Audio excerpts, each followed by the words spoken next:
إن الحمد لله نحمده ونستعينه ونؤمن به ونتوكل عليه ونعوذ بالله من شرور أنفسنا ومن سيئات أعمالنا من يهده الله فلا مضل له ومن يضلل فلا هادي له وأشهد أن لا إله إلا الله وحده لا شريك له وأشهد أن محمدا عبده ورسوله أرسله بالهدى ودين الحق ليظهره على الدين كله ولو كره المشركون اللهم صل على محمد وعلى آل محمد كما صليت على إبراهيم وعلى آل إبراهيم وبارك على محمد وعلى آل محمد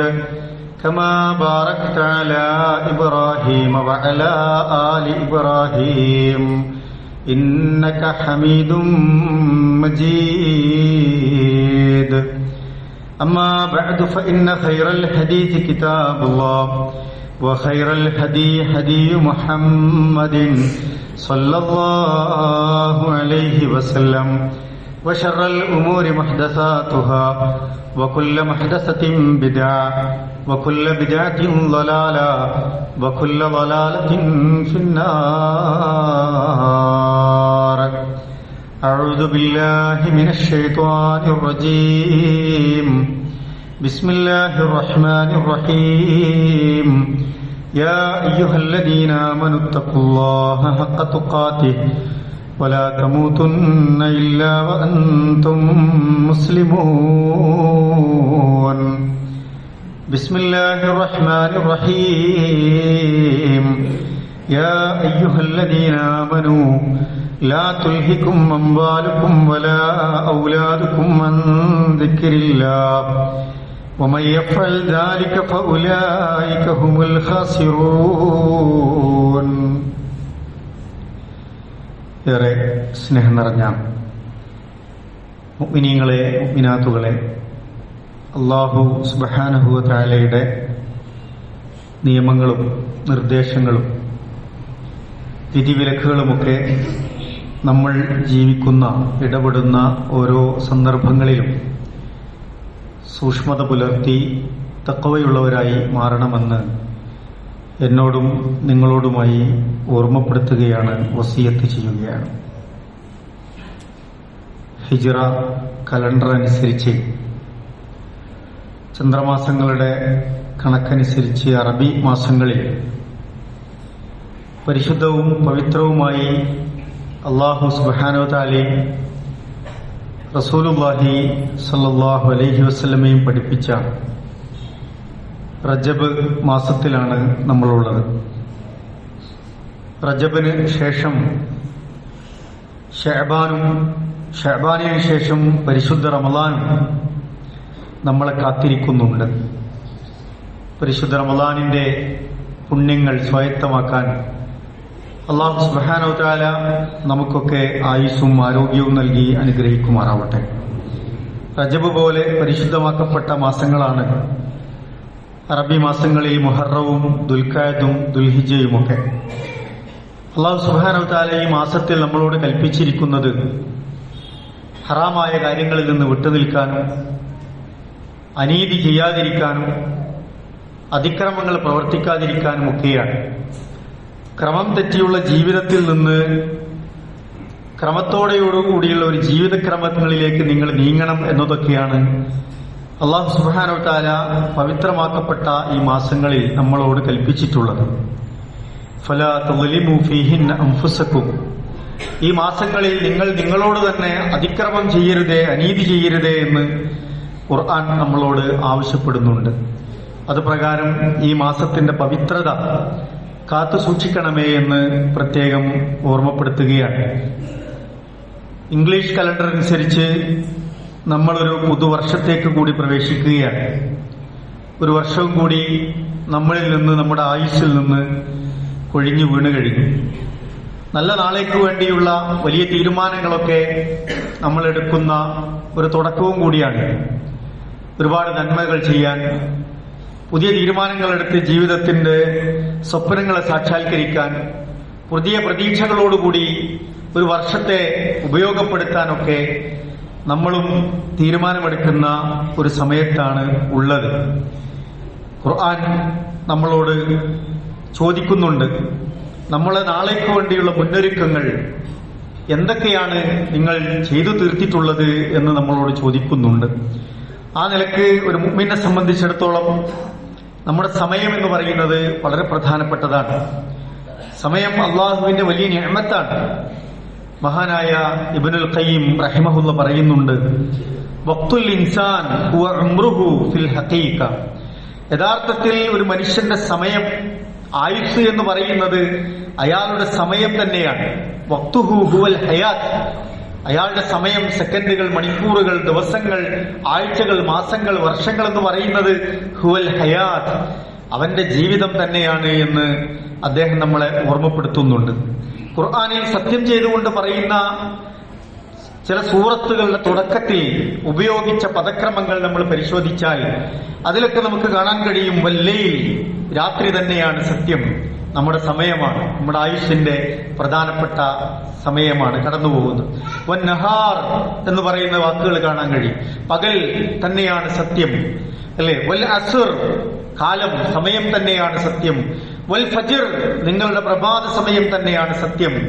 ഈ സമയങ്ങളെക്കുറിച്ചൊക്കെ അടയാളപ്പെടുത്തുന്ന ഒരുപാട് പദങ്ങളെക്കുറിച്ച് ഖുർആനിൽ നമുക്ക് കാണാൻ കഴിയും. ദുനിയാവിലെ സമയത്തെക്കുറിച്ച് നിങ്ങൾ ഗൗരവത്തിൽ കാണുക. നിങ്ങളുടെ പകലുകൾ നിങ്ങൾ എന്തിന് ചെലവഴിക്കുന്നു? നിങ്ങളുടെ രാത്രി സമയം നിങ്ങൾ എവിടെയാണ്? നിങ്ങൾ ദീൻ പറഞ്ഞ പ്രകാരം അതിന്റെ വിശ്രമവും രാവിലേക്കുള്ള ഊർജം സംഭരിക്കാനും ഒക്കെയുള്ള സമയമായിട്ടാണ് ഉപയോഗപ്പെടുത്തുന്നത്. പ്രഭാതം എത്ര നല്ല സന്ദർഭങ്ങളാണ്. നിങ്ങൾ എന്ത് ചെയ്യുന്നു? ഉറങ്ങി തീർക്കുകയാണോ? അലസമായിരിക്കുകയാണോ? ഖുർആൻ നമ്മളോട് ചോദിക്കുകയാണ്. വൽ അസ്ർ, കാലം തന്നെയാണ് സത്യം. ഓരോരുത്തരുടെയും കാലം എന്ന് പറയുന്നത്, എന്റെ കാലം എന്ന് പറയുന്നത് ഞാൻ ജനിച്ച് മരിക്കുന്നത് വരെയുള്ള എന്റെ കാലമാണ്, എന്റെ സമയമാണ്. നമ്മുടെയൊക്കെ കാലം എന്ന് പറയുന്നത് നമുക്ക് അല്ലാഹു അനുവദിച്ച സമയമാണ്. ആ സമയം നമ്മൾ എങ്ങനെ ഉപയോഗപ്പെടുത്തുന്നു എന്ന് പ്രിയപ്പെട്ടവരെ നമ്മൾ ആലോചിച്ചു നോക്കുക. ഓരോ ദിവസവും സമയം ഉണരുന്നു, പ്രഭാത കർമ്മങ്ങൾ ചെയ്യുന്നു, പത്രം വായിക്കുന്നു, ഭക്ഷണം കഴിക്കുന്നു, ജോലി ചെയ്യുന്നു, ഇബാദത്തുകൾ ചെയ്യുന്നു, അത്യാവശ്യ കാര്യങ്ങൾ ചെയ്യുന്നു. അങ്ങനെയാണോ നമ്മുടെ സമയം നീണ്ടുപോകുന്നത് എന്ന് നമ്മൾ ആലോചിച്ചു നോക്കുക. സൂറത്തുൽ മുഅ്മിനൂനിൽ അല്ലാഹു സുബ്ഹാനഹു വ തആല പരലോകത്തെ വിചാരണയുമായി ബന്ധപ്പെട്ട ചില സന്ദർഭങ്ങളെ നമുക്ക് പറഞ്ഞു തരുന്നുണ്ട്.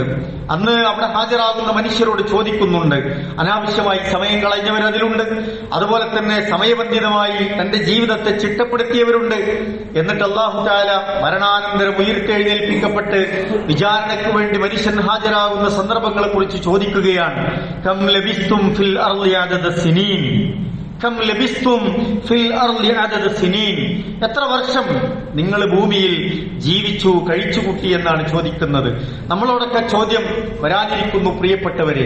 എന്തിന് ജീവിച്ചു എന്നും എങ്ങനെ ജീവിച്ചു എന്നും ഈ ദുനിയാവിൽ എത്ര ആയുസ് കിട്ടിയെന്നും എന്ത് പ്രവർത്തിച്ചു എന്നുമൊക്കെ നമ്മളോട് ചോദിക്കുന്ന ഒരവസരത്തെയാണ് ഖുർആൻ നമുക്ക് പറഞ്ഞു തരുന്നത്. മനുഷ്യർ എന്താണ് മറുപടി പറയാ? ഈ ദുനിയാവിൽ നമുക്ക് 100 വർഷം ആയുസ് കിട്ടി, 50 വയസ്സ് കിട്ടി, 60 വർഷം കിട്ടി. പക്ഷെ നമുക്ക് എങ്ങനെയാണത് ഫീൽ ചെയ്യുക എന്നുള്ളതാണ്. മരിച്ചു ചെന്നതിന് ശേഷം നമുക്ക് ഈ ദുനിയാവിലെ സമയം വളരെ ചെറുതായിട്ടാണ് നമുക്ക് അനുഭവിക്കാൻ കഴിയുക എന്നാണ് ഖുർആൻ പഠിപ്പിക്കുന്നത്. മനുഷ്യർ എന്ന് മറുപടി പറയും, ഖാലൂ ലബിസ്നാ യൗമൻ ഔ ബഅള യൗമിൻ ഫസ്അലിൽ ആദിഹിൻ. ഖുർആൻ പറയാണ്, ഒരു ദിവസോ അല്ല, ഒരു ദിവസത്തിന്റെ തന്നെ കുറച്ച് സമയം മാത്രമേ ഞങ്ങൾ ദുനിയാവിൽ കഴിഞ്ഞു പോയിട്ടുള്ളൂ എന്ന് മനുഷ്യർ പറയുമെന്നാണ്. അപ്പൊ അല്ലാഹു തആല ഈ ചോദ്യത്തിന് ഉത്തരം അവരുടെ പ്രതീക്ഷിക്കുകയാണ്. അപ്പൊ അവർ പറഞ്ഞു, ഒരു ദിവസം അല്ലെങ്കിൽ കുറഞ്ഞ ദിവസത്തിന്റെ മണിക്കൂറുകൾ മാത്രമാണ് ദുനിയാവിൽ കഴിച്ചത്, കഴിഞ്ഞുകൂട്ടിയത് എന്ന് അവർ മറുപടി പറയുമെന്നാണ്. എന്നിട്ട് അവർക്ക് മനസ്സിലാണില്ല എന്താണ് എത്ര ഉണ്ടായിരുന്നു എന്ന്. അപ്പൊ അവർ പറയാണ്, ഫസ്അലിൽ ആദീൻ, ആരെങ്കിലും ഈ കൂട്ടത്തിൽ അങ്ങനെ കണക്ക് കൂട്ടിയിട്ടുണ്ട് എങ്കിൽ അവരോട് ചോദിച്ചു നോക്കൂ റബ്ബേ എന്ന് അവർ മറുപടി പറയുമെന്നാണ്. എന്നിട്ട് ഖുർആൻ കൃത്യമായിട്ട് പറഞ്ഞു കൊടുക്കുന്നുണ്ട്, ഖാല ഇല്ലബിസ്തും ഇല്ലാ ഖലീല. പരലോകത്തെ ഒരു ദൈർഘ്യമൊക്കെ വെച്ച് നോക്കുമ്പോ നമുക്ക് ദുനിയാവിൽ കിട്ടുന്നത് ഇല്ലാ ഖലീല, വളരെ കുറച്ചു മാത്രമായിരിക്കും, അല്ലെ?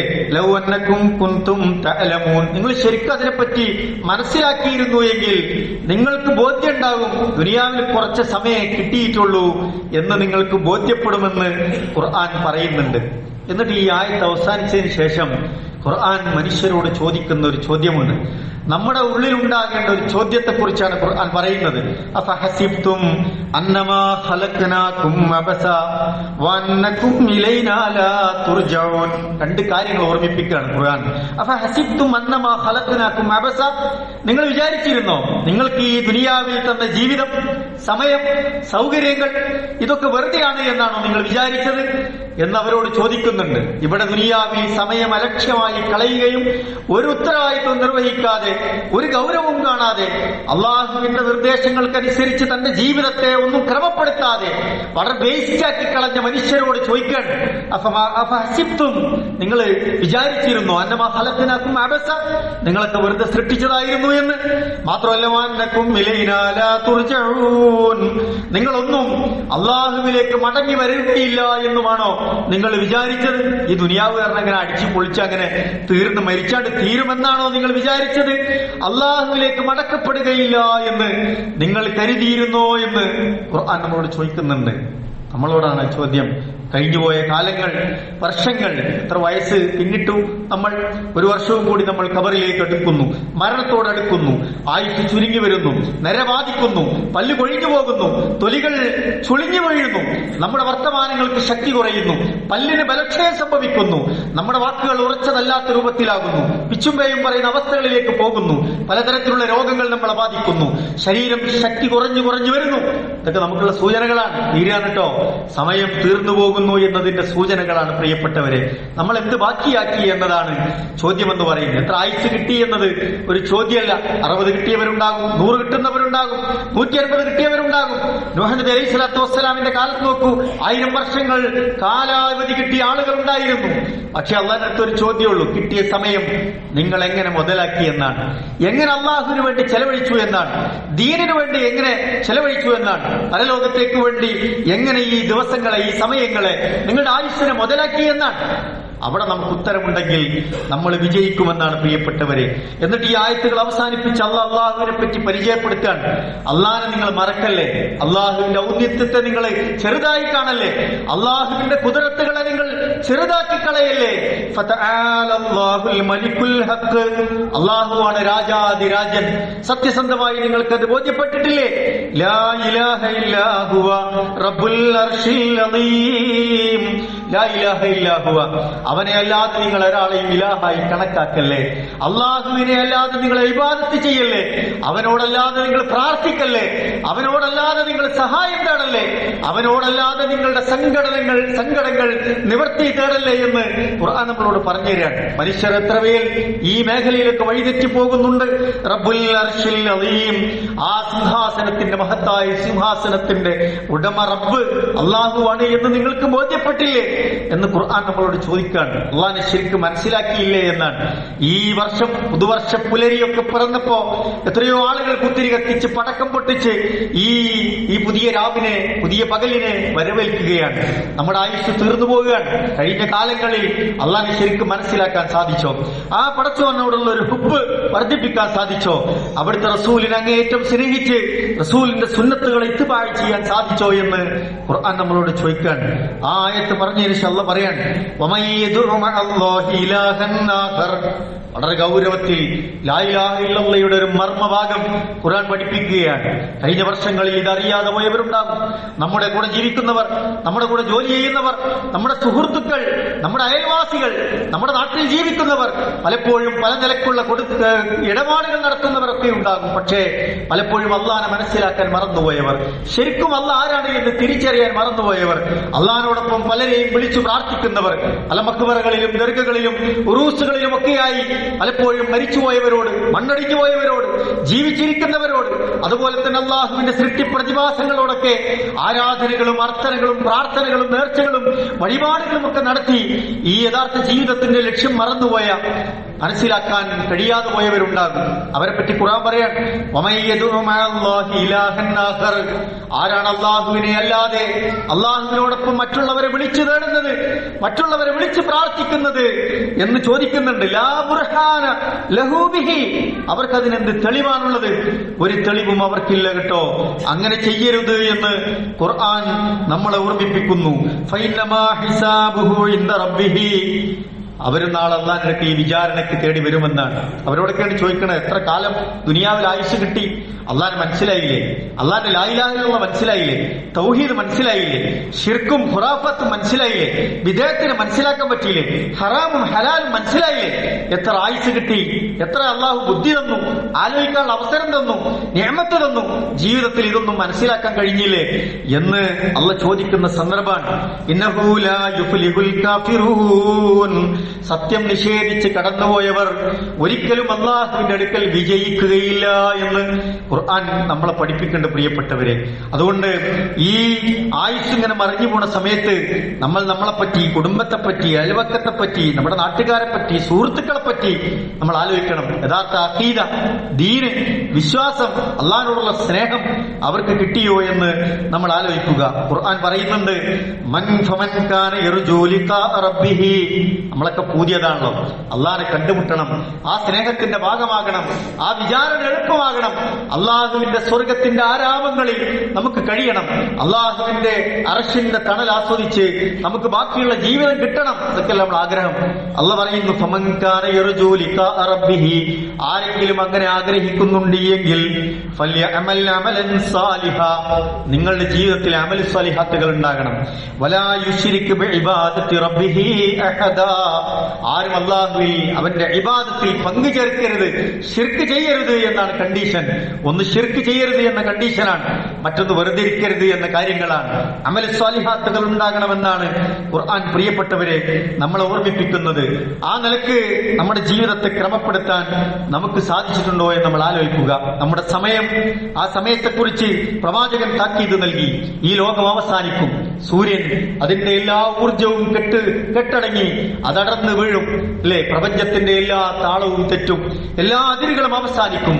അള്ളാഹുവിന്റെ വജ്ഹ് മാത്രം ബാക്കിയാകുന്ന ഒരു സന്ദർഭം വരും. അന്ത്യനാളിലേക്ക് നിങ്ങൾക്ക് ഇങ്ങനെ അടുക്കുന്നുണ്ട് എന്ന് മനസ്സിലാക്കണം. അതിന് പല അടയാളങ്ങളും റസൂൽ സല്ലല്ലാഹു അലൈഹി വസല്ലം ഓർമ്മിപ്പിച്ചിട്ടുണ്ട്. നാളെ തീരാൻ പോയി, വർഷം അവസാനിക്കാൻ പോവുകയാണ്, ഈ ദുനിയാവ് തീർന്നുകൊണ്ടിരിക്കുകയാണ് എന്ന് നിങ്ങൾക്ക് ബോധ്യപ്പെടണോ? ദുനിയാവിന്റെ അവസാനമായിട്ടുണ്ട് എന്ന് നിങ്ങൾക്ക് മനസ്സിലാകണോ? അള്ളാഹുവിന്റെ റസൂൽ മുഹമ്മദ് മുസ്തഫ റസൂലുള്ളാഹി സല്ലല്ലാഹു അലൈഹി വസല്ലമയുടെ ആഗമനവും വഫാത്തും തന്നെ അതിനേറ്റവും വലിയ തെളിവാണ് എന്ന് നമ്മൾ മനസ്സിലാക്കുക. ഇനി ഒരു പ്രവാചകൻ വരാനില്ല, അവസാനത്തെ ദൂതൻ വന്നു കഴിഞ്ഞു, ഖിയാമത്ത് അടുത്തുകൊണ്ടിരിക്കുന്നു എന്നതിന്റെ ഏറ്റവും പ്രകടമായ തെളിവ് അത് തന്നെയാണ്. ശേഷം റസൂൽ പറയുന്നുണ്ട്, ലാ തഖൂമുസ് സാഅ ഹത്താ യതഖാറബ അസ്സമാൻ, കാലം ഇങ്ങനെ അടുത്തടുത്തടുത്ത് ഇങ്ങനെ വരുമെന്ന്. അവസാന നാളാവുമ്പോ സമയം ഇങ്ങനെ അടുത്തടുത്തടുത്ത് വരുന്ന മാതിരി നമുക്ക് തോന്നുമെന്നാണ്. ഫതകൂന സനതു കശ്ശഹർ, വർഷങ്ങളൊക്കെ ഇങ്ങനെ മാസങ്ങളെ പോലെ കടന്നുപോകും. കഴിഞ്ഞ വർഷം 2024, 25 എത്ര പെട്ടെന്നാണ് തീർന്നുപോയത്. 26നെ കുറിച്ച് നമ്മൾ ചർച്ച ചെയ്യാണ്. എത്ര പെട്ടെന്നായിരിക്കും അത് തീർന്നു പോകുക എന്ന് നമുക്ക് മനസ്സിലാവും. മാസങ്ങളൊക്കെ ഇങ്ങനെ മാസങ്ങളെപ്പോലെ വർഷങ്ങൾ നീണ്ടുപോകും. വയകൂന അശ്ശഹ്റു കൽ ജുമഅ, മാസങ്ങളോ ജുമഅ പോലെ, ഒരു വെള്ളിയാഴ്ച, ഒരാഴ്ചകൾ പോലെ ഇങ്ങനെ പെട്ടെന്ന് പെട്ടെന്ന് തീർന്നു പോകും. ഇപ്പൊ കഴിഞ്ഞ ആഴ്ച നമ്മൾ ഇന്നലെ മിനിയാന്ന് ജുമഅക്ക് കൂടിയതുപോലെ നമുക്ക് ഇങ്ങനെ തോന്നും, അല്ലേ? അതുപോലെ തന്നെ പറഞ്ഞു, തകൂനൽ ജുമഅതു കല്യവും, ആഴ്ചകളൊക്കെ ദിവസങ്ങളെ പോലെ കടന്നുപോകും. ദിവസങ്ങളൊക്കെ മണിക്കൂറുകൾ പിന്നിടുന്ന പോലെ അങ്ങനെ കടന്നുപോകുമെന്ന് റസൂൽ സല്ലല്ലാഹു അലൈഹി വസല്ലം പറയാണ്. സമയം ഇങ്ങനെ തീരാന്ന് പറഞ്ഞാൽ ആയുസ് ഇങ്ങനെ ചുരുങ്ങാന്നുള്ളതാണ്. മരണത്തിലേക്ക് നമ്മളിങ്ങനെ സമയം അടുക്കുന്നു എന്നതാണ്. മരണം വരുന്നതിന് മുമ്പ് നാളേക്ക് വേണ്ടി എന്തൊരുക്കി വെച്ചു എന്ന ചിന്തയും അമൽ സ്വാലിഹാത്തുകളുമാണ് പ്രിയപ്പെട്ടവരെ നമുക്കുണ്ടാകേണ്ടത്. ഖുർആൻ നമ്മൾ ഓർമ്മിപ്പിക്കേണ്ടത്, രസങ്ങളിൽ വീണുപോകരുത്. രസങ്ങൾ ഒരുപാട് നമ്മുടെ ചുറ്റിലുണ്ടാവും, ആനന്ദങ്ങളുടെ അവസരങ്ങൾ, സുഖിച്ചു മാത്രം ജീവിക്കാനുള്ള ഇടങ്ങൾ, കുടിച്ചും രമിച്ചും ആസ്വദിച്ചും അങ്ങനെ തീർത്തു പോകാനുള്ള ഒരുപാട് സംഗതികൾ ദുനിയാവിൽ ഉണ്ടാവും. നിങ്ങളുടെ സമ്പത്ത് അതിനുവേണ്ടി വിനിയോഗിച്ച് നിങ്ങളുടെ ജീവിതം കളയരുത്. മക്കളിങ്ങനെ വളർന്ന് വലുതാകുമ്പോ വലിയ സ്വപ്നങ്ങൾ ഉണ്ടാവും. പക്ഷെ നിങ്ങളുടെ ജീവിതത്തെ കുറിച്ച് ആലോചിക്കണം. മക്കളുടെ ജീവിതത്തിനൊപ്പം നിങ്ങളുടെ ജീവിതം എങ്ങനെയാകണം എന്നതിനെ കുറിച്ച് നിങ്ങൾ ആലോചിക്കണം, അല്ലെ? അതൊക്കെ കൂട്ടിപ്പിടിച്ച് മക്കളും സമ്പത്തും ഒക്കെ കൂട്ടിപ്പിടിച്ച് ആദ്യത്തും നടിച്ച് പൊങ്ങത്വവുമായി ഇതൊക്കെ കെട്ടിപ്പിടിച്ച് അങ്ങനെ ദുനിയാവിന്റെ അലങ്കാരങ്ങളിൽ മതിമറന്ന് ജീവിച്ചു പോകരുതേ എന്ന് മുഅ്മിനീങ്ങളോട് ഓർമ്മപ്പെടുത്തുകയാണ്. എത്ര കള്ളാണ് കുടിച്ച് മനുഷ്യൻ തീർത്തത്? 400-500 കോടിയുടെ മദ്യമാണ് 2-3 ദിവസങ്ങൾ കൊണ്ട് മലയാളികൾ കുടിച്ചു തീർത്തത് എന്ന് നമ്മൾ അറിയണം. ഔട്ട്ലെറ്റുകൾ പൂട്ടുന്നതിന് വേണ്ടി എത്രയോ ശ്രമങ്ങൾ നടത്തുന്നതിനേക്കാൾ കൂടുതൽ നമ്മുടെ സർക്കാരുകൾ മനുഷ്യന്റെ ആരോഗ്യവും സമയവും അവന്റെ എല്ലാ നിലക്കുമുള്ള സമ്പത്തും കട്ടുമുടിക്കാൻ വേണ്ടി ആയിരക്കണക്കിന് ഔട്ട്ലെറ്റുകൾ, ബാറുകൾ തുറന്നു കൊടുക്കുകയാണ്. നമ്മൾ ഗൗരവത്തിൽ കാണേണ്ട വിഷയമാണ്. മുഅ്മിനീങ്ങൾക്ക് പ്രത്യേകമായ ബാധ്യതയില്ല ഇത്തരം വിഷയങ്ങളിലൊക്കെ നമ്മൾ ആലോചിക്കേണ്ടതുണ്ട്. മനുഷ്യൻ ഇങ്ങനെ അറുമാദിച്ച് തീർക്കാൻ ഈ സമയത്ത് ഉപയോഗിക്കാൻ ഖുർആൻ പറഞ്ഞു, യാ അയ്യുഹല്ലദീന ആമനൂ, മുഅ്മിനുകളെ, ലാ തുൽഹികും അംവാലുകും വലാ ഔലാദുകും അൻ ദിക്രില്ലാഹ്, അല്ലാഹുവിനെ ഓർമ്മിക്കുന്നതിൽ നിന്ന് തൊട്ട്, അല്ലാഹുവിനുള്ള ഇബാദത്തുകൾ ചെയ്യുന്ന കാര്യങ്ങളിൽ നിന്ന് തൊട്ട്, അല്ലാഹുവിന് വേണ്ടി നിങ്ങൾ അമൽ സാലിഹാത്തുകൾ ചെയ്യുന്ന കാര്യങ്ങളിൽ നിന്ന് തൊട്ട് നിങ്ങളുടെ സമ്പത്ത് നിങ്ങളെ തടയരുത്, നിങ്ങളെ നശിപ്പിക്കരുത്, നിങ്ങളുടെ മക്കൾ നിങ്ങളെ നശിപ്പിക്കരുത് എന്ന് ഖുർആൻ നമ്മൾ ഓർമ്മിപ്പിക്കുകയാണ്. ആരെങ്കിലും അങ്ങനെ പെട്ടുപോയാൽ, അങ്ങനെ പ്രവർത്തിച്ചാൽ, ഉലൈക ഹുമുൽ ഖാസിറൂൻ, അവർ നഷ്ടക്കാരിൽ പെട്ടുപോവുക തന്നെ ചെയ്യും. നഷ്ടത്തിലാണ് അവർ പെട്ടുപോയിക്കൊണ്ടിരിക്കുന്നത് എന്ന് ഓർമ്മിപ്പിക്കുകയാണ്.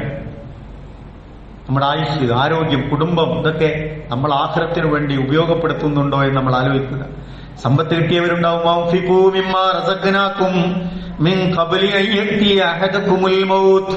മരണം വരുന്നതിന് മുമ്പ്, മരിച്ചു പോകുന്നതിന് മുമ്പ് അള്ളാഹ് നൽകിയ സമ്പത്തിൽ നിന്ന് നിങ്ങൾ ചെലവഴിക്കണേ.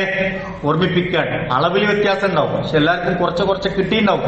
കിട്ടിയതിൽ നിന്ന് അള്ളാഹ്ക്ക് കൊടുക്കാനുള്ള ഉണ്ടാവും. സക്കാത്ത് അത് അള്ളാഹിന്റെ നിർബന്ധം, അള്ളാഹ്ക്ക് കൊടുക്കേണ്ട ഹക്കാണ്, അള്ളാഹിന്റെ പണമാണ്. സക്കാത്തിന്റെ പണം നമ്മുടെ പോക്കറ്റിൽ കിടന്ന് മരണപ്പെട്ടു പോയിട്ടുണ്ട് എങ്കിൽ നമ്മുടെ ദീൻ പൊളിഞ്ഞുപോയി എന്ന് മനസ്സിലാക്കണം. നമ്മുടെ നമസ്കാരം പൊളിഞ്ഞു പോകുന്നു എന്ന് മനസ്സിലാക്കണം. സക്കാത്തിന്റെ പണം നമ്മുടെ കയ്യിൽ ഉണ്ടാകാൻ പാടില്ല, ഉറപ്പുവരുത്തേണ്ടതാണ്. മരിച്ചുപോയാൽ നിസ്കാരമൊക്കെ നമ്മൾ നന്നായി ശ്രദ്ധിക്കുന്നുണ്ടാവും, നോമ്പ് ശ്രദ്ധിക്കുന്നുണ്ടാവും, ഇടയ്ക്ക് ഉംറ ഹജ്ജൊക്കെ ഉണ്ടാവും. പക്ഷേ സക്കാത്ത് അള്ളാന്റെ കടമായി അവിടെ ബാക്കിയാക്കിയിട്ടാണ് മരണപ്പെട്ടു പോകുന്നത് എങ്കിൽ ഇസ്ലാമിന്റെ പഞ്ചസ്തംഭങ്ങളിൽ ഒന്ന് നമ്മൾ മറന്നുപോയി എന്നാണ്.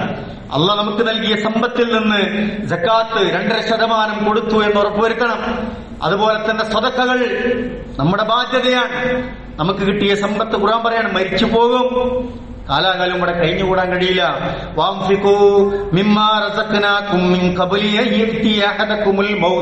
മരണം വരുന്നതിന് മുമ്പ് തന്റെ പരലോകത്തേക്ക് വേണ്ടിയുള്ളത് ചെലവഴിച്ചോ എന്ന് ഖുർആൻ നമ്മൾ ഓർമ്മിപ്പിക്കുകയാണ്. മരണസമയത്ത് മരണം ഇങ്ങനെ തൊണ്ടക്കുഴിയിലെത്തി നിൽക്കും. റൂഹ് പിടിക്കുന്ന മലക്കുകൾ നമ്മുടെ മുമ്പിലെത്തും. മനുഷ്യർ പറയുമെന്നാണ്,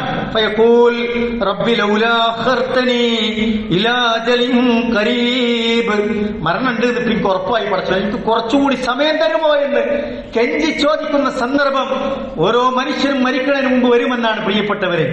അള്ളാഹ് പറയും അല്ലെ, പിന്നെ കിട്ടുമോ? ഇല്ലല്ലോ. എന്താവും പറയുന്നത് ന്യായം?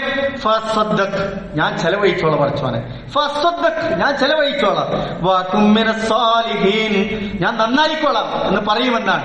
മരിക്കുന്നത് വരെ അതിന് കാത്തു നിൽക്കണ്ട എന്നാണ് മുഅ്മിനുകളെ ഖുർആൻ നമ്മളെ ഓർമ്മപ്പെടുത്തുന്നത്. ഒരടി, ഒരായുസ്, 1 മിനിറ്റ്, 1 സെക്കൻഡ് നമുക്ക് കിട്ടൂല.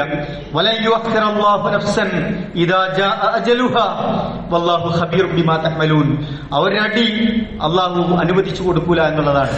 ഇതൊക്കെ മുൻകൂട്ടി നമുക്ക് പറഞ്ഞു തരാണ് പ്രിയപ്പെട്ടവർ. അതുകൊണ്ട് നമ്മുടെ ജീവിതം നമ്മൾ നന്നാക്കുക. ആയുസ് ഇങ്ങനെ കഴിഞ്ഞു പോവാൻ, സമയം കഴിഞ്ഞു പോവാൻ, വർഷങ്ങൾ മാറി മറിയാൻ, കലണ്ടറൊക്കെ നമ്മളിങ്ങനെ അങ്ങോട്ട് കിടക്ക് ഇങ്ങനെ മറിച്ചിട്ട് തീരും സമയം. അതുകൊണ്ട് നമ്മൾ എന്ത് ബാക്കി വെച്ചു എന്ന് പ്രിയപ്പെട്ടവരെ നമ്മൾ ആലോചിക്കുക, നന്നായി പ്രവർത്തിക്കുകയും പ്രാർത്ഥിക്കുകയും ചെയ്യുക.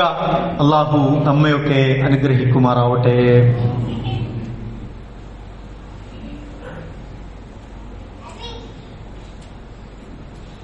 അൽഹംദുലില്ലാഹ് വസ്സലാത്തു വസ്സലാമു അലാ റസൂലില്ലാഹ് വഅലാ ആലിഹി വസഹ്ബിഹി അജ്മഈൻ. അമ്മാ ബഅദ്. അള്ളാഹുവിനെ സൂക്ഷിച്ച് ജീവിക്കണമേ എന്ന് ഒരിക്കൽ കൂടി ഓർമ്മപ്പെടുത്തുകയാണ്, വസിയത്ത് ചെയ്യുകയാണ്. അള്ളാഹുവിന്റെ റസൂൽ സല്ലല്ലാഹു അലൈഹി വസല്ലം ഒരിക്കൽ പറഞ്ഞു, ആരാണ് ബുദ്ധിയുള്ളവൻ? അൽ കയ്യിസു മൻ ദാന നഫ്സഹു വഅമില ലിമാ ബഅദൽ മൗത്ത്. ബുദ്ധിമാനാരാണ്? മരണത്തിന് ശേഷമുള്ള ജീവിതത്തിലേക്ക് അധ്വാനിക്കുകയും സമ്പാദിക്കുകയും ചെയ്യുന്നവനാണ്. വലാജിസ്, ആരാണ് ദുർബലൻ? തോറ്റുപോകുന്നവനാരാണ്? മന്നത്ബഅ നഫ്സഹു ഹവാഹ സുമ്മ തമന്ന അലല്ലാഹ്, അവന്റെ ഇഷ്ടത്തിനനുസരിച്ച് അങ്ങനെ ജീവിക്കാം. ലൈസൻസും ഇല്ല, ലക്കും ലഗാനൊന്നുമില്ല. അവന് തോന്നിയ എന്താണോ ഇപ്പൊ തിന്നണം, കുടിച്ചണം, പോകണം, ബലസണം, അങ്ങനെ അവന്റെ ഇഷ്ടത്തിനനുസരിച്ച് അങ്ങനെ ജീവിച്ചു. പക്ഷെ അവന്റെ ഒരു വിചാരം എന്താണ്? തമന്ന അലല്ലാഹ്, അള്ളാന്റെ കാര്യമൊക്കെ നോക്കിയോളൂ എന്ന് കണക്കാക്കുകയും ചെയ്യുക. ഒരു പണി ചെയ്യണില്ല, അള്ളാന്റെ അടുത്തെത്തുമ്പോ അള്ള എന്നെങ്ങനെയാണ് കൈശിലാക്കാൻ വിടും എന്ന് വിചാരിക്കുകയും ചെയ്യുന്ന ചില മനുഷ്യരുണ്ട് എന്നാണ്. അവനാണ് ദുർബലൻ, തോറ്റുപോയവനെന്ന് റസൂൽ സല്ലല്ലാഹു അലൈഹി വസല്ലം ഓർമ്മിപ്പിക്കുന്നുണ്ട്. നമ്മൾ ആലോചിക്കുക പ്രിയപ്പെട്ടവരെ, നമ്മൾ എവിടെയാണുള്ളത്? നമ്മുടെ സമയം നമ്മൾ ക്രമീകരിക്കുക. ഖുർആൻ പഠനത്തിന് നമ്മൾ സമയം കണ്ടെത്തുന്നുണ്ടോ? രാവിലെ നമ്മുടെ പള്ളിയിൽ നടക്കുന്നു, അല്ലെങ്കിൽ ആഴ്ചകളിൽ നമ്മുടെ പള്ളിയിലും മദ്രസയിലും നടക്കുന്നു, അല്ലെങ്കിൽ വ്യത്യസ്ത സംഘടനകളിൽ നടക്കുന്നു. ഖുർആൻ പഠനം നമുക്ക് സമയം കിട്ടുന്നുണ്ടോ? ഓൺലൈൻ സംവിധാനങ്ങളുണ്ട്, നമ്മൾ ഉപയോഗപ്പെടുത്തുന്നുണ്ട്. എന്തിനൊക്കെ സമയം ചെലവഴിക്കണം? ഖുർആൻ പഠനം നമ്മുടെ സമയം ക്രമീകരിക്കണം.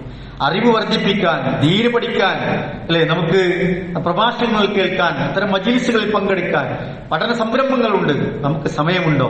സമയം ക്രമീകരിക്കണം. അള്ളാഹുവിനുള്ള ദിക്റുകൾക്ക് സമയമുണ്ടാകണം. ലാ യസാലു ലിസാനക റത്ബൻ മിൻ ദിക്രില്ലാഹ്, നാവിൽ അള്ളാഹുവിന്റെ ദിക്റുകൾ കൊണ്ട് നനഞ്ഞ മനുഷ്യർ എത്ര ഭാഗ്യവാന്മാരാണ് എന്നാണ്. ദിക്റുകൾക്ക് നമുക്ക് സമയം കിട്ടും. യാത്രകളിൽ, ഒഴിഞ്ഞിരിക്കുന്ന സമയങ്ങളിൽ, അല്ലെ, നമ്മൾക്ക് ദിക്റുകൾ ചൊല്ലാനുള്ള സമയം നമ്മൾ കണ്ടെത്തണം. സുന്നത്തുകൾ വർദ്ധിപ്പിക്കാൻ നമുക്ക് സമയമുണ്ടാകണം.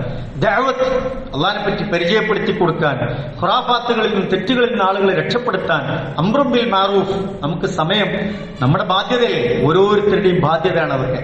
നമ്മളെ മേലിൽ അള്ളാഹ് ചുമതലപ്പെടുത്ത കാര്യമാണ് അതൊക്കെ. സമയം നമ്മൾ കണ്ടെത്തണം. കുടുംബങ്ങൾ സന്ദർശിക്കാൻ നമ്മൾ സമയം കണ്ടെത്തണം. എവിടെയാണ് നമ്മുടെ സമയം നഷ്ടപ്പെടുത്തുന്നത് എന്ന് നമ്മൾ ആലോചിക്കുക. കൂട്ടുകാരോടൊത്താണോ? ഇലക്ട്രോണിക് ഡിവൈസുകളുടെ കൂടെയാണോ? അനാവശ്യമായ യാത്രകളിലാണോ? വെറുതെയുള്ള വിനോദങ്ങളിലാണോ എന്നൊക്കെ നമ്മൾ ആലോചിക്കുക. നമ്മുടെ സമയത്തെ നമ്മൾ ക്രമീകരിച്ച് മുന്നോട്ട് പോവുക. അള്ളാഹു നമ്മയൊക്കെ അനുഗ്രഹിക്കുമാറാവട്ടെ. റജബ് മാസത്തിലായതുകൊണ്ട് ഒരു കാര്യം സൂചിപ്പിക്കാനുള്ള പ്രിയപ്പെട്ടവരെ, ഈ റജബ് മാസത്തിൽ പവിത്രത അള്ളാഹു കൽപ്പിച്ചു എന്ന് പറഞ്ഞാൽ ഹറാമുകളിൽ നിന്നൊക്കെ മാറി നിൽക്കുക, ധാരാളം അമലുകൾ നന്നാക്കുക, ഉള്ളതൊക്കെ പെർഫെക്റ്റ് ആക്കുക എന്നുള്ളതാണ്. അടിപിടിയും കച്ചറവും കോലാഹലങ്ങളും പ്രശ്നങ്ങളൊന്നും ഈ മാസങ്ങളിൽ ഉണ്ടാകാൻ പാടില്ല എന്നുള്ളതാണ്. മാത്രമല്ല, പ്രത്യേകമായ ചില നോമ്പുകൾ ഈ മാസത്തിലില്ല, പ്രത്യേകമായ ചില നമസ്കാരങ്ങൾ ഈ മാസത്തിലില്ല എന്ന് നമ്മൾ മനസ്സിലാക്കുക. ഇബ്നുൽ ഖയ്യിം റഹിമഹുല്ലാഹ് പറയുന്നുണ്ട്, കുല്ലു ഹദീസിൻ ഫീഹി ദിക്രി സൗമി റജബ് വസലാത്തി ബഅദൽ ലയാലി ഫീഹി ഫഹുവ കദിബുൻ മുസ്തറ. ചില പ്രത്യേക നോമ്പ് നമസ്കാരമൊക്കെ റജബിന്റെ പേരിൽ ആൾക്കാർ ഉണ്ടാക്കി കാണുന്നു, അതൊക്കെ കെട്ടിയുണ്ടാക്കപ്പെട്ടതാണ് എന്ന് നമ്മൾ ഓർമ്മിപ്പിക്കുന്നുണ്ട്. ഇസ്രാ മിഅ്റാജിന്റെ പേരിൽ പ്രത്യേക നോമ്പുകൾ, ബറാത്ത് രാവുകൾ, രാത്രി പ്രത്യേകമായ നമസ്കാരങ്ങൾ, അത്തരം കാര്യങ്ങളൊന്നും പ്രത്യേകമായിട്ടൊന്നും ഈ മാസത്തിൽ പറഞ്ഞിട്ടില്ല. അതേസമയം നമ്മുടെ ഫർള്, സുന്നത്ത്, ദിക്റുകൾ, സ്വലാത്തുകളൊക്കെ നമ്മൾ വർദ്ധിപ്പിച്ച് കാര്യങ്ങൾ നമ്മൾ ക്രമീകരിക്കുക, നല്ല പുണ്യം നമ്മൾ കരസ്ഥമാക്കുക എന്നതാണ് ചെയ്യാനുള്ളത്. അള്ളാഹു നമ്മയൊക്കെ അനുഗ്രഹിക്കുമാറാവട്ടെ. സഹോദരങ്ങളെ, നമ്മുടെ പള്ളിയുമായി ബന്ധപ്പെട്ട ചില പ്രവർത്തനങ്ങൾ, മരാമത്ത് പണികൾ ഇവിടെ ആരംഭിക്കാൻ പോവുകയാണ്. റമളാനിന് മുന്നോടിയായി നമ്മുടെ പുറത്തുള്ള ബാത്റൂമിന്റെ പണികൾ ആരംഭിക്കുന്നുണ്ട്. അത് ഒരു വലിയ ഒരു പ്രോജക്റ്റാക്കി നമ്മുടെ തന്നെ മഹലിലെ ഒരു സഹോദരൻ അതിന്റെ ചെലവുകൾ ഏറ്റെടുത്തിട്ടുണ്ട്. അല്ലാഹു സുബ്ഹാനഹു വ തആല അദ്ദേഹത്തിന് എല്ലാ നിലക്കുമുള്ള ഖൈറും ബർക്കത്തും നൽകി അനുഗ്രഹിക്കുമാറാവട്ടെ. അദ്ദേഹത്തിന്റെ സമ്പത്തിൽ അല്ലാഹു അഭിവൃദ്ധി നൽകുകയും അതിനർഹമായ പ്രതിഫലം നൽകി അനുഗ്രഹിക്കുകയും ചെയ്യുമാറാവട്ടെ എന്ന് പ്രത്യേകം പ്രാർത്ഥിക്കുകയാണ്. കാരണം നമ്മുടെ പള്ളിയാവട്ടെ, നമ്മുടെ മദ്രസകളാവട്ടെ, ഇവിടെ നടക്കുന്ന ഓരോ പ്രവർത്തനങ്ങളാവട്ടെ, അതിന്റെയൊക്കെ പിന്നിൽ ഒരുപാട് സുമനസ്സുകളുടെ അധ്വാനമുണ്ട്, വേർപ്പുണ്ട്, പണമുണ്ട്. പ്രത്യേകിച്ചും വലിയ ബാധ്യതകളൊക്കെ കുടുംബത്തിൽ ഉണ്ടായിരിക്കെ തന്നെ പലരും നമ്മുടെ പള്ളിയുടെ നിർമ്മാണത്തിലും മദ്രസ നിർമ്മാണത്തിലും നമ്മുടെ അനുബന്ധ പ്രവർത്തനങ്ങളിലുമൊക്കെ അവരുടെ വലിയൊരു ഫണ്ടൊക്കെ മാറ്റിവെച്ച ആളുകളുണ്ട്. അത്തരത്തിലുള്ള സ്പോൺസർമാർ കാര്യങ്ങൾ സമയത്തിന് നിർവഹിക്കുന്നതുകൊണ്ടുകൂടിയാണ് നമ്മുടെ പള്ളി ഇങ്ങനെ മുന്നോട്ട് പോകുന്നത്. അല്ലാഹു സുബ്ഹാനഹു വ തആല ഈ പള്ളിയും മദ്രസയും ദീനിന്റെ മാർഗത്തിൽ അധ്വാനിക്കുന്നവർ, പ്രവർത്തിക്കുന്നവർ, ഇതിന് സമയം ചെലവഴിക്കുന്നവർ, വിയർപ്പധ്വാനിച്ച് ചെലവഴിക്കുന്നവർ, പണം ചെലവഴിക്കുന്നവർ, ഇതിന്റെ നന്മയ്ക്ക് വേണ്ടി ആഗ്രഹിച്ച് ഇതിന്റെ കൂടെ നിൽക്കുന്നവർ, അല്ലാഹുവേ എല്ലാവർക്കും നീ അർഹമായ പ്രതിഫലം നൽകി അനുഗ്രഹിക്കണമേ റഹ്മാനെ. കൂടുതൽ നന്മകൾ ചെയ്യാനും നമ്മുടെ പള്ളിക്കും മദ്രസക്കും അല്ലാഹുവേ ഫീ സബീലില്ല നിന്റെ മാർഗത്തിൽ ചെലവഴിക്കാനും അധ്വാനിക്കാനും ഒക്കെയുള്ള നല്ല മനസ്സും നല്ല ആരോഗ്യവും ആഫിയത്തും ഒക്കെ ഞങ്ങൾക്ക് എല്ലാവർക്കും നൽകി നീ അനുഗ്രഹിക്കണമേ റഹ്മാൻ.